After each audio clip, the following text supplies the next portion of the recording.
ওগো মালিক, ওগো আল্লাহ, ও কাবার মালিক, সামনে দেখেন না বিশাল লোহিত সাগর, আবার পিছনের দিকে ফেরাউনের বাহিনী, তারা আমাকে মারতে চায়। ও মালিক, এই মুহূর্তে কি করব? সামনে গেলে পানিতে মরতে হবে, পিছনে আবার যদি পিছাই তাহলে ফেরাউনের দলবল আমাদেরকে মেরে ফেলবে। ওগো মালিক, এখন কোন দিকে যাব? যাওয়ার কোনো রাস্তা নাই। আল্লাহ রাব্বুল আলামিন তেনার বন্ধু মুসা কালিমুল্লাহকে জানাইয়া দেয়, বন্ধু আমার, কোনো টেনশন নাই, কোনো চিন্তার কোনো কারণ নাই। বন্ধু আমার, আপনার হাতের মধ্যে যে লাঠিটা আছে, ও বন্ধু, এই লাঠিটার দ্বারাই আপনি সাগরের মধ্যে একটা মার দেন, সাগরের মধ্যে লাঠি দ্বারা আঘাত করেন, দেখেন আমি কি খেলা খেলাইয়া দেই। যখন মুসা আলাইহিস সালাম আল্লাহর আদেশ পাইয়া এবার যখন এই লোহিত সাগরের মধ্যে পানির মধ্যে একটা বাড়ি মারছে, সাথে সাথে আল্লাহ রাব্বুল আলামিন পানির উপর দিয়া রাস্তা বানাইয়া দিছি। মুসা তোমার বন্ধু ছিল, লাঠির আঘাতে পানির উপর রাস্তা হইল, ফেরাউন ডুবিয়া মইরা গেল, মুসা কেন আল্লাহ তোমার লীলা খেলা কেউ বুঝে আবার কেউ বুঝে না। আরবি বছর শুরু হয়ে গেছে, প্রথম মাস চলতেছে। এই মাসের মধ্যে রয়েছে মুহররম, আশুরার 10 তারিখ আমরা যে মুহররম পালন করি। তো এই মুহররম, এই দিনটা কিসের কারণে আল্লাহ রাব্বুল আলামিন শ্রেষ্ঠত্ব দান করলেন? হাদিসের মধ্যে এসেছে 10টি কারণে, এই মুহররমের 10টি কারণে, বিশাল বিশাল 10টি কারণে আল্লাহ রাব্বুল আলামিন মুহররমের 10 তারিখকে আল্লাহ রাব্বুল আলামিন শ্রেষ্ঠত্ব করেছেন। সেই 10টি ঘটনা, তার প্রথম যেই ঘটনাটি হচ্ছে সবচেয়ে বড় একটি ঘটনা, সেই ঘটনাটি হচ্ছে মুসা আলাইহিস সালামকে এই মুহররমের দিনে 10 তারিখে ফেরাউনের হাত থেকে, ফেরাউনের কবল থেকে মুক্তি দেয়। যেই দিন মুক্তি দেয় এই দিনটি ছিল মুহররমের 10 তারিখ, আশুরার দিন। এবং এই দিনে আরো কি হয়েছিল? এই দিনে হয়েছিল কারবালা।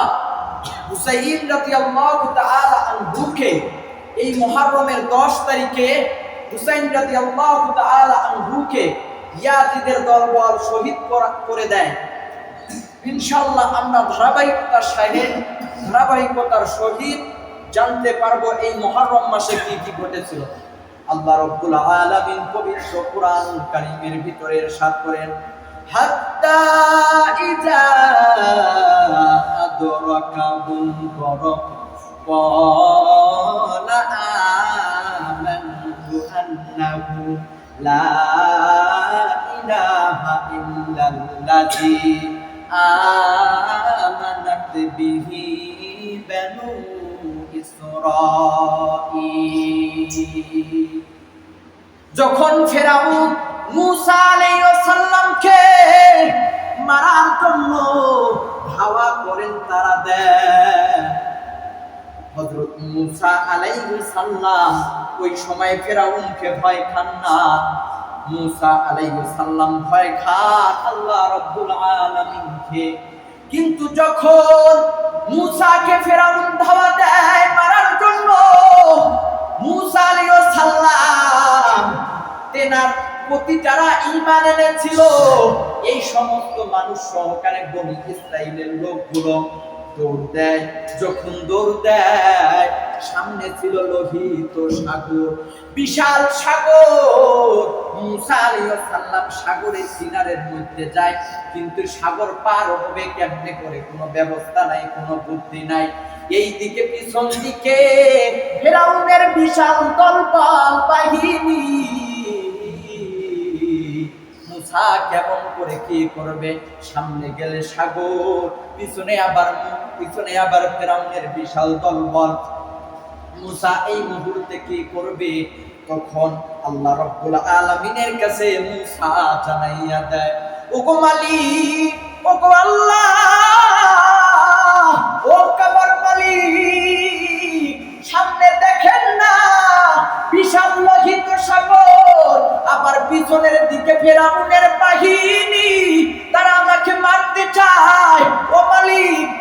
মুহূর্তে কি করব?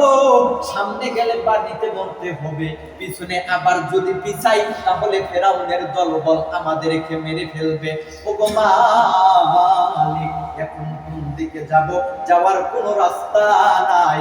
আল্লাহ রব্বুল আলামিন তেনার বন্ধু মুসা কালিমুল্লাহকে জানাইয়া দেয়, বন্ধু আমার, কোনো টেনশন নাই, কোনো চিন্তার কোনো কারণ নাই বন্ধু আমার। আপনার হাতের মধ্যে যে লাঠিটা আছে, ও বন্ধু, এই লাঠিটার দ্বারাই আপনি সাগরের মধ্যে একটা মার দেন, সাগরের মধ্যে লাঠি দ্বারা আঘাত করেন, দেখেন আমি কি খেলা খেলাইয়া দেই। যখন মুসা আলাইহিস সালাম আল্লাহর আদেশ পাইয়া এবার যখন এই লোহিত সাগরের মধ্যে পানির মধ্যে একটা বাড়ি মারছে, সাথে সাথে আল্লাহ রব্বুল আলামিন পানির উপর দিয়া রাস্তা বানাইয়া দিছি।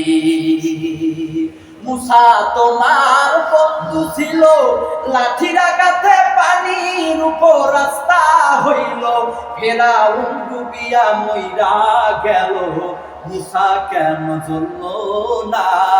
আল্লাহ তোমার নীলা খেলা কেউ বুঝে আবার কেউ বুঝে না। যখন লাঠি দ্বারা আঘাত করছে, সাথে সাথে লোহিত সাগরের উপরে রাস্তা হইয়া গেছে, পানির কাম হইল মানুষকে তোলাইয়া দেওয়া, মানুষকে ডুবাইয়া দেওয়া। কিন্তু মুসার জন্য আল্লাহ সুন্দর করে রাস্তা তৈরি করে দিলেন। মুসা এবার দলবল নিয়া তেনার উপরে যারা যারা ঈমান গ্রহণ করেছে তাদেরকে নিয়ে এবার পানির উপর দিয়া ওই রাস্তা দিয়া দৌড়াইয়া চলে গেলেন। যখন ঠিক গন্তব্য স্থানের মধ্যে পৌঁছিয়া গেলেন, এবার ফেরাউন দেখতেছে কিরে কি খেলা খেলাইলো, কিরে মুসা আবার কেমনে কইরা পানির উপর দিয়া দৌড় দেয়। দূর থেকে ফেরাউন দেখে পানির উপর দিয়া সুন্দর রাস্তা তৈরি হইয়া গেছে। এবার ফেরাউন মনে করছে এই রাস্তা তো সেই রাস্তা, কেমন কইরা রাস্তা হইলো? কই থাকেন মুসা, তোর খবর আছে। এবার ফেরাউন ওই রাস্তা দিয়া দৌড় মারছে।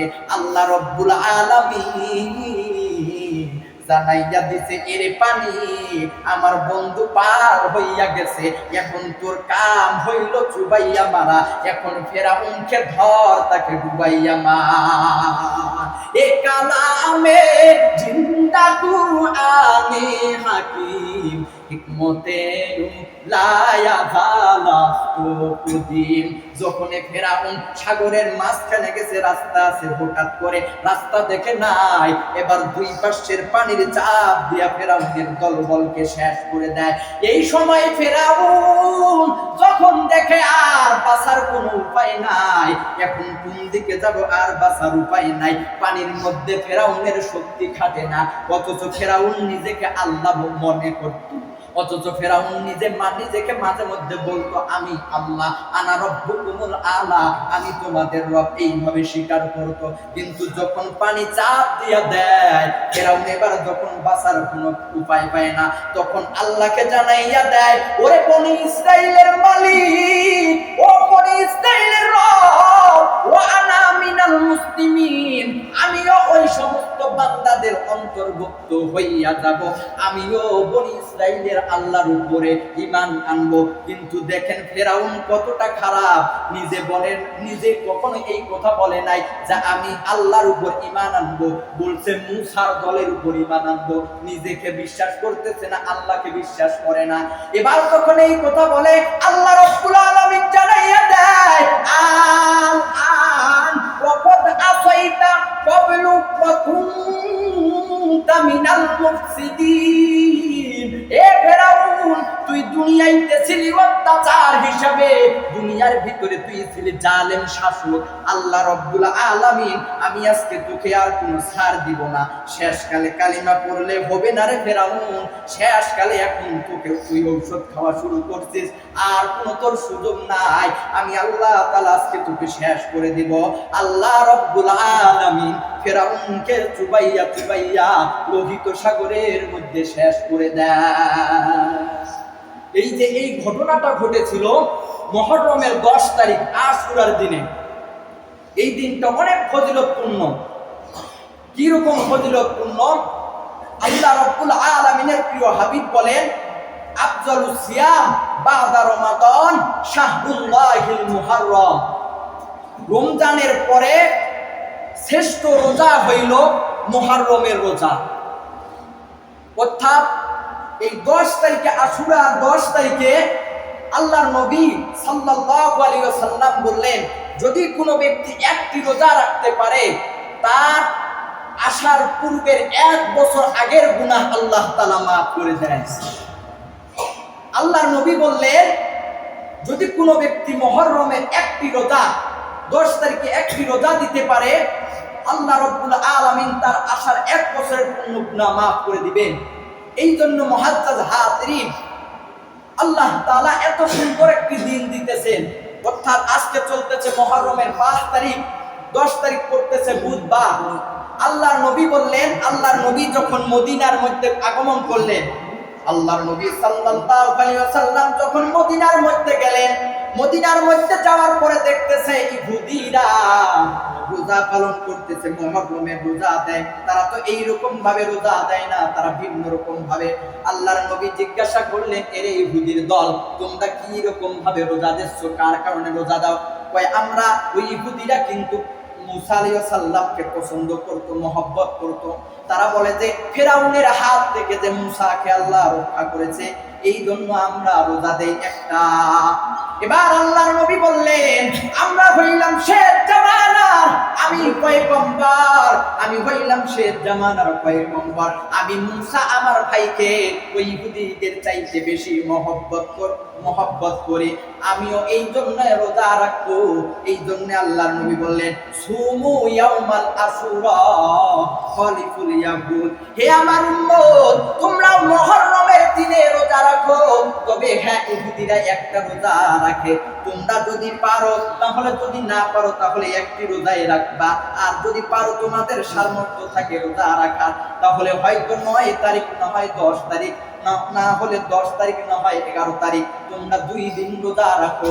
এই 2 দিনে যদি তোমরা রোজা রাখতে পারো, আল্লাহ তাআলা তোমাদের পূর্বের গুনাহ খাতাগুলো মাফ করে দিবেন।